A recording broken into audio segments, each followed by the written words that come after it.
When you've got organizations which bring together the most influential people in power from around the world, who meet in secret, who try as much as they can to keep knowledge of the event quiet, and then their policies become policy in fact in the world, then you start to surely ask very serious questions.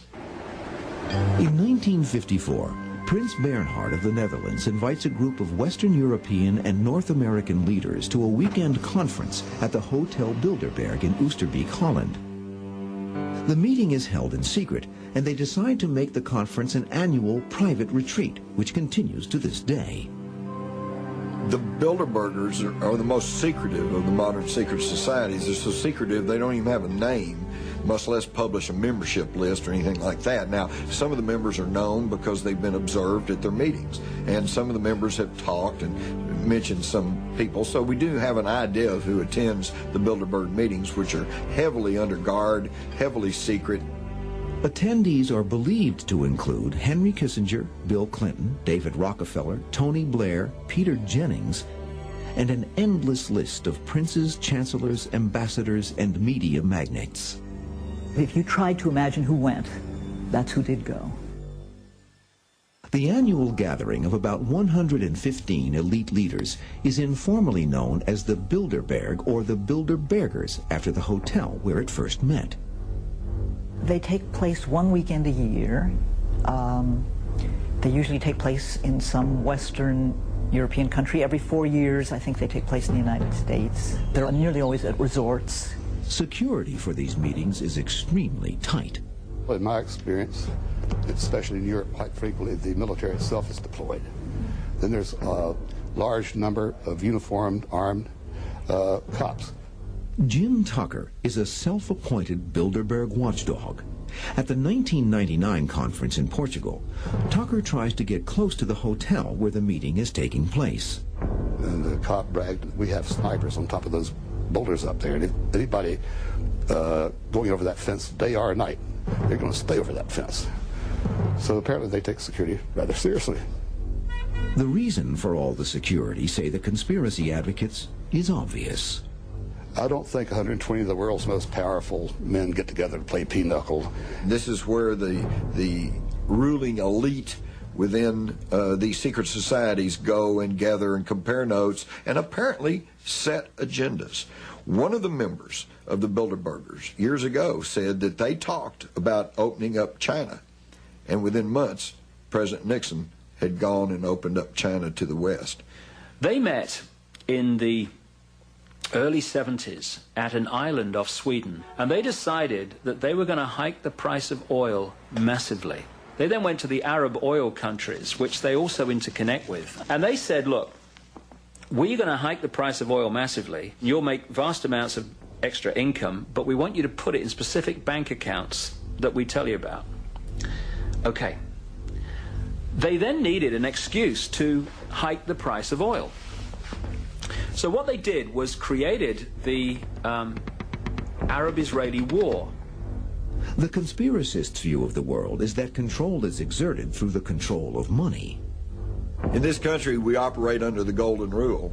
Whoever has the gold makes the rules. Whether or not this type of nefarious global control exists, it is true that the Bilderbergers have been successful in at least controlling media coverage of their meetings.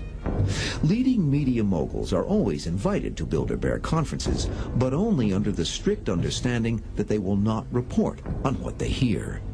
So, for instance, Katharine Graham of the Washington Post has been to many Bilderberg meetings. One of the inner core Bilderberg members is Conrad Black, who owns 68% of newspapers in Canada, Telegraph newspapers in Britain, the Jerusalem Post, and a stream of newspapers worldwide.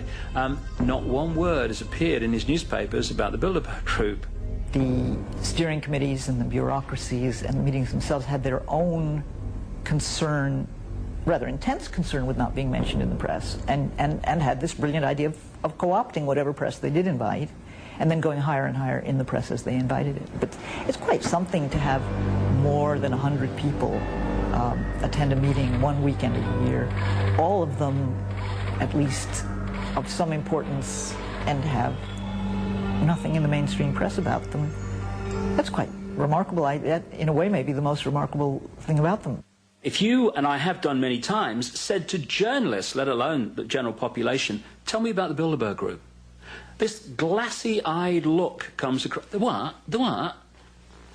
And yet, the major people, they are reporting every day on members of an organization together, different political parties, different countries, everything, and they've never heard of it. And a few people can't control the world. Well, obviously they can, and get away with it. But just how obvious this version of the world is depends on the eyes you see it with.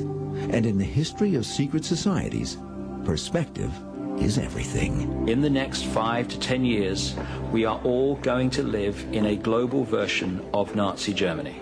If it's a conspiracy, it's not so much a secret conspiracy as the way power operates in America, the way an elite perpetuates itself in a democracy.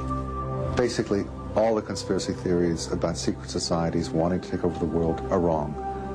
Very rarely does a conspiracy actually succeed. Much more often they fail. And much more often than that, they don't even exist.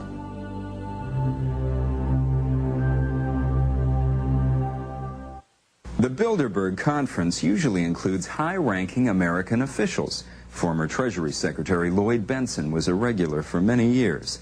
Taxpayers allegedly pick up the tab, but their public servants aren't allowed to reveal anything about the proceedings.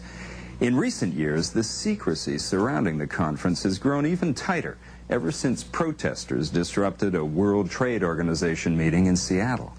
Bilderbergers want to avoid any similar demonstration that would bring even more attention to their famous and famously secret meetings.